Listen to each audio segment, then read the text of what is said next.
What does the win over Pitt mean for West Virginia and the expectations in Big 12 play? We're going to talk about it here today on Between the Eers.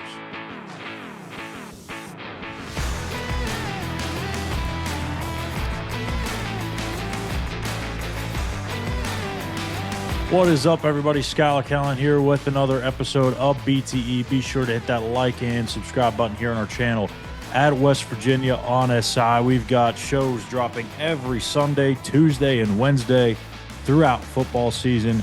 Tomorrow and every Thursday, we'll have the Walk Thru GameDay Show with Eugene Napoleon, breaking down that week's matchup, and then he'll also join me for the Mountaineer Postgame Show immediately after every game. In the last couple of days, I've had a lot of people reaching out to me asking about my thoughts about this team now that we're through non-conference play. You got a big win over what many believe to be a decent Pitt team and, you know, could potentially do some things in the ACC. We'll see. But the big question, I think, or the theme of the question has been, is this kind of a springboard for the Mountaineers? Is this something that they can build on starting this week in Kansas? And can they actually be competitive in the Big 12?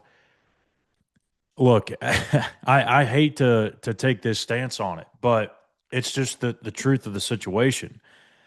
I don't know that I've ever felt less confident about my stance on a team, or if I felt like I knew as little as I do about a team through 3 games than I do with this group. And I've watched a lot of tape. I've rewatched every game twice, all 3 of West Virginia's games twice. I watched Pitt's game the week before against Central Michigan going into that Backyard Brawl. I watched Missouri and Kansas, and I'm trying to get a good read on where West Virginia is compared to its opponents. And it's hard. It really is, because there's so many unknowns even through 3 games. Because for me, the way I look at it, the Robert Morris game, you might as well just throw that off to the side. It doesn't mean anything. That game could have been 70-3 if they really wanted it to, or if they just took care of the football in the first half and didn't have 82 fumbles, then it's probably 70-3. So that game doesn't really do anything in terms of learning about this group. Week 2 against Ohio, I felt like was a good measuring stick in some ways, because it's a very talented team that's won over 30 games in 3 years, or whatever that number is. They're the reigning MAC champions. They're a good football team. They were hanging with Ohio State for a good portion of that game last week. So it's really hard to tell about that game, because was there a slight overlook of this team? I don't know that that's completely the case. I think they were locked in. They were focused. They just weren't executing on offense. But that could have been just one of those kind of anomaly games. Maybe that's a one-off that we're not going to see for the rest of the year. You go to the Backyard Brawl, you know, kind of looked the same for the first 3.5 quarters. And then it's like a light bulb went off, and Nico Marchiol all of a sudden found his rhythm. He's clicking. He's getting the ball out fast. Receivers are making plays for him.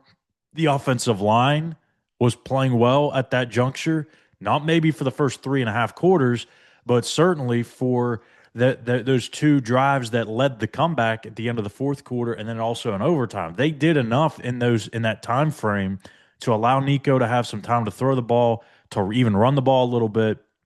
I mean, when you have a guy run for over 140 yards, you're doing something right. Now, some of that was obviously Ty just doing his thing and running through people, but I mean, he had a few times where he had a clear lane to run through. So got to give credit where it's due. Wasn't a perfect picture from the O-line, but it's better. It was much better than what it was against Ohio.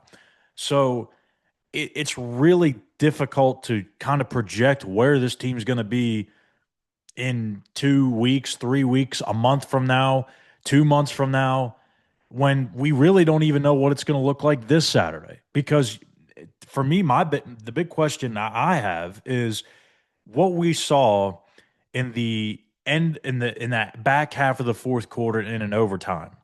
Is that the offense that we're going to see from here on out? Is that what we'll see here and there? Or is it going to be what we saw for the majority of that game, in the Ohio game, where the offense just really struggled to get anything going, and you're going to have to rely on that defense to really swell up and be salty? I don't know. I'm so lost. I don't know where to really land on this, but here's what I will say. Offensively, you have to feel much better about the situation at quarterback than you did going into the Backyard Brawl. We need to see more consistency, as I've talked about before, out of Nico. You've had the two performances on complete ends of the spectrum, with the Ohio game being not very good at all, some bad tape there, even from him, and then the Backyard Brawl, where the first half wasn't bad. It lacked the explosive plays. It just didn't get the offense going. When he was reinserted, he was getting the ball out fast. He went 9 of 11. He had conviction in his decisions, and you see why he was the guy that Rich Rod trusts the most to operate this offense. So if there's more consistency out of his play, the offensive line has to continue to improve. Nowhere near where it needs to be, but it was slightly better than what it was, like I said, against Ohio.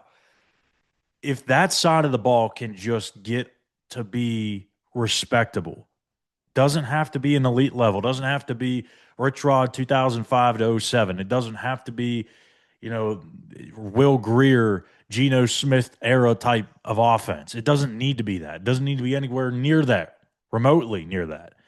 They just have to play respectable football to be able to give their defense a chance to continue playing the way they have.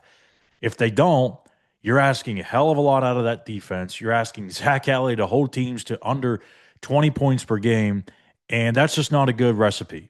And not in this league. There's way too many potent offenses, too many potent quarterbacks. The coaches in this league are way too good. You're not going to hold teams under 20 every single week. As good as this defense is and as good of a schemer as Zach Alley has been in his career, it's just not going to happen. You've got to find ways to score the ball. So that's where it starts.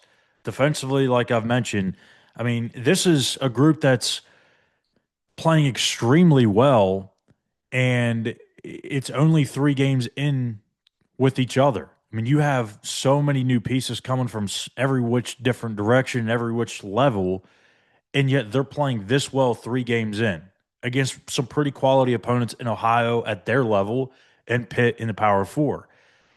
That is only going to get better. Folks, they missed 20 tackles against Ohio and still only gave up 17 points. They forced 3 turnovers in that game. The offense didn't capitalize. See what I'm saying? There's the complementary football piece that's missing in the Pitt game. They gave up 24, but it could have been a heck of a lot worse because of the 2 interceptions thrown by Scotty Fox. There's the complementary piece on the defensive side. The offense makes a couple of mistakes. You bail them out by limiting the opposition to 3 points both times. That's huge. Now the offense needs to come back and do the same thing. When Darian Lewis picks off a ball in the end zone, well, now maybe he probably should have stayed in the end zone, probably not run it out to the 10 or 12-yard line. We'll learn from that. But still, you've got to make something happen on that drive. Even if it's pushing the ball into plus territory, you're changing the field. You've got to tilt the field even if you don't score. You've got to win that field position battle. And on that series, they didn't do it. They didn't do that at all. So complementary football is huge. It's a term that gets thrown out there probably way too much, but it's just a truth to the recipe. You don't have complementary football, you're not going to be a good football team.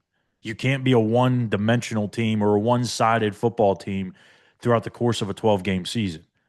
It's going to wear and tear on that one side, and especially if it's the defense,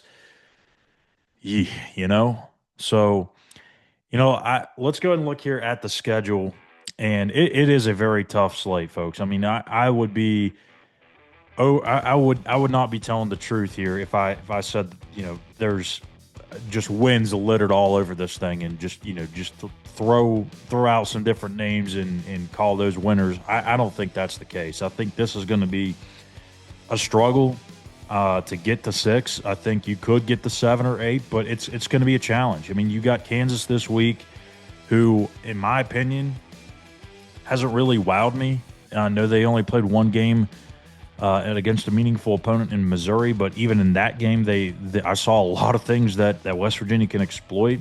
So I'm sitting here scratching my head about being nearly 2 touchdown underdogs in that game, and I probably feel way too good about that matchup. So that probably means I'm going to be way off. But hey, you never know. Then you have Utah waiting on deck, who's knocking on the door of being a top 15 team. If they beat Texas Tech this week, they'll certainly be in the top 15. Then you make the trip to BYU, a late night kick at 10:30. I mean, and at the end of the season, you have Arizona State and Texas Tech. Both should be in the mix to make a shot or a run at the Big 12 title. There's just not very many easy gimme wins on this schedule. I don't think there really is a gimme on this schedule. I mean, you used to be able to say Kansas was, but that's no longer the case with Lance Leipold and the things that he's done there. The games I look at, UCF, Houston, Colorado, those are 3 that I think are probably the most winnable, but that's not to say they can't beat a BYU, they can't beat a Kansas, they can't beat a Texas Tech. I mean, who knows what this thing's going to look like. As we've known over the years, Rich Rodriguez teams are going to be much better in November than they are in September or October. It's been the case everywhere he's been, regardless of level, regardless of era of football that we're in. That's been the case. They've been an improved team every single time. You look at teams like Texas Tech, they've spent a lot of money in the transfer portal. They've got high expectations, and rightfully so, but they've never been able to deliver. This is a huge ask for them. So is that something to watch? Are they going to, kind of underperform throughout the season? And maybe by that final game of the year, it's, a lot of noise going on there. Maybe they've lost a handful of games, and there's talk about Joey McGuire being fired potentially. Who knows what's going to transpire? And Houston, I mean, they're off to a 3-0 start. They put up 36 on Colorado, but I have got a lot of questions still about that offense. I'm not sold on them offensively just because they put up 36 on the Buffs. I think that's a winnable game. UCF, I've said many, many times, I don't think they're a very good football team. They struggled to beat Jacksonville State, beat a bad North Carolina A&T team by 1 billion. So, I mean, what do you take from that? I don't know. So I think there's certainly a path to 6 there. I think getting past 6 and getting into 7, 8, maybe even 9 territory is extremely, extremely difficult to forecast. It could happen, sure, but I think that's more of a hope on the Mountaineer fan base's part than it should be the expectation. This group's got a long, long way to go. And what we've seen through 3 games, I don't know that you can bank on what happened late in the fourth quarter and what happened in overtime from the offense to be the new standard for that group and for that unit. I can't get there just yet. Now, if they go out there and do it this Saturday against Kansas, all right, buckle up. Maybe we have something to talk about here. Maybe my expectations do need to change. But until we see that throughout the course of a 60-minute game, I've got to kind of temper my expectations a little bit.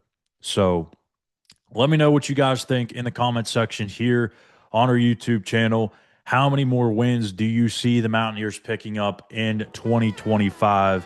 And I'll chat back and forth with you in the comments. Make sure you hit that like and subscribe button here on our page at West Virginia on SI. That'll do it for me this week on BTE, but I will be back tomorrow with Eugene on the Walk Thru GameDay Show, breaking down West Virginia and Kansas. We'll have that publishing 7 a.m. sharp. So we'll have it for you for your breakfast digest, I guess you could say. So thanks for tuning in. We'll see you tomorrow here on the Walk Thru GameDay Show.